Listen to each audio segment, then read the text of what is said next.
at our conceptual design, Q1 and Q2 are attached together with their bases and their emitters. The input from the function generator is going in through the bases and then being applied to the oscilloscope so we can see what the original waveform is.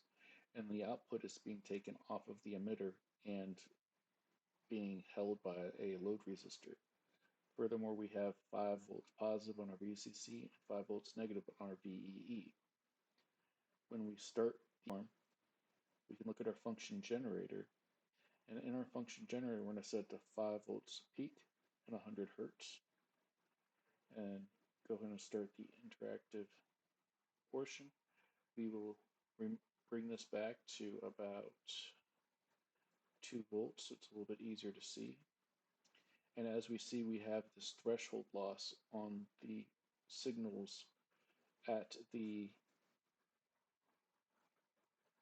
point where we're close to the required 0.7 volts bias voltage. So we're losing voltage across.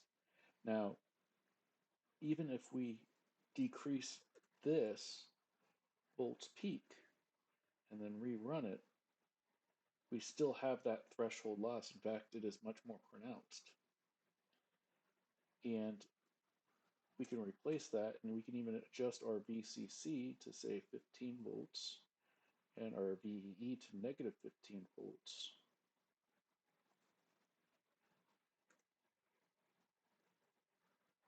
And we'll bring this back over to 2 volts should be fine.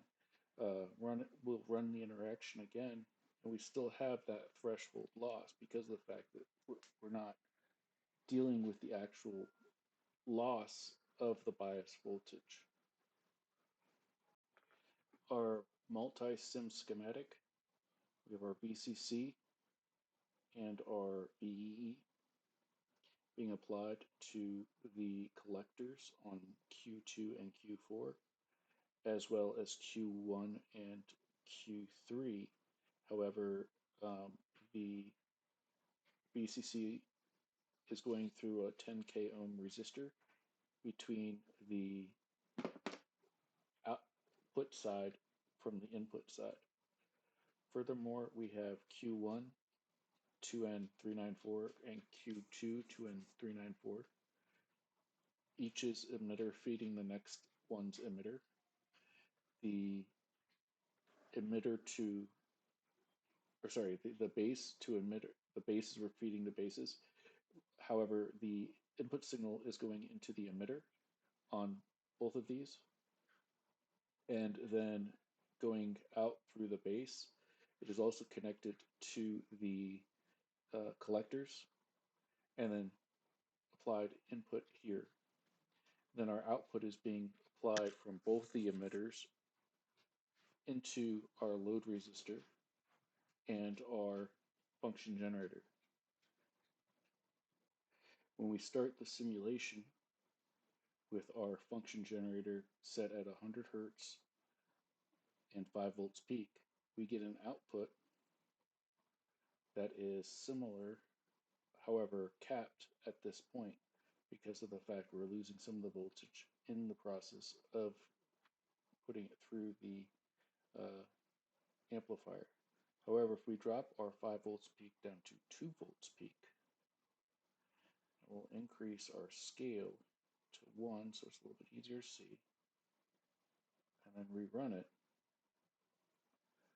Now our output is in phase with each other and has no removal of the top because the fact it's below the 5 volts input that we have on our VCC. We could also adjust the 5 volts input to say 15 volts, which we won't be able to do in our physical lab due to the limitations. We can then put our function generator back to 5 volts peak and rerun this. And when we go back to look at the output,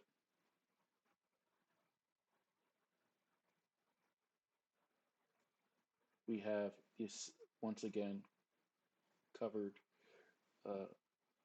The output is the exact same, and the reason the output is the exact same is we had enough DC voltage to create the waveform on the other side without worrying about loss.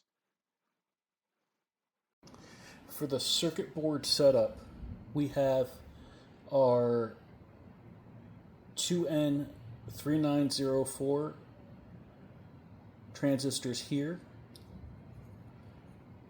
and here.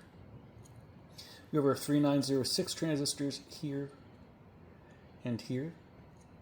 I have all of the emitters on this side of the board, and the collectors and, all the bases on this side of the board, and all the collectors and emitters on this side of the board. We have the emitters of the PNP and NPN transistors connected here and here. We have our 10K ohm resistors here and here. The reason I have them this way is so that I could set it up the way I have it set up. Then I have my RL right here. Our 5-volt positive power supply is coming from this bar here. Our 5 volts negative power supply is coming from this bar here. Our ground is coming from this bar here. Our signal input is coming to be coming in here on the emitter on the back side of the first stage. And then our output is being taken from here off of the load resistor.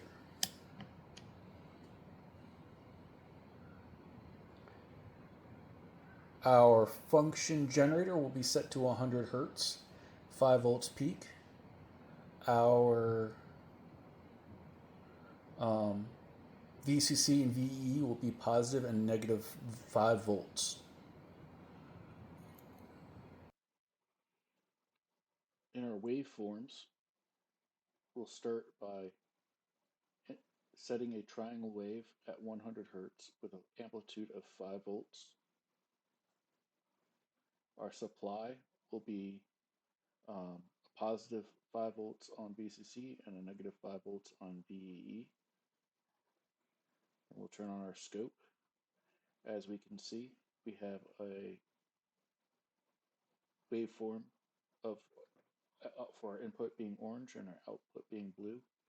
We have a nice rounded curve, but we do not have any threshold loss.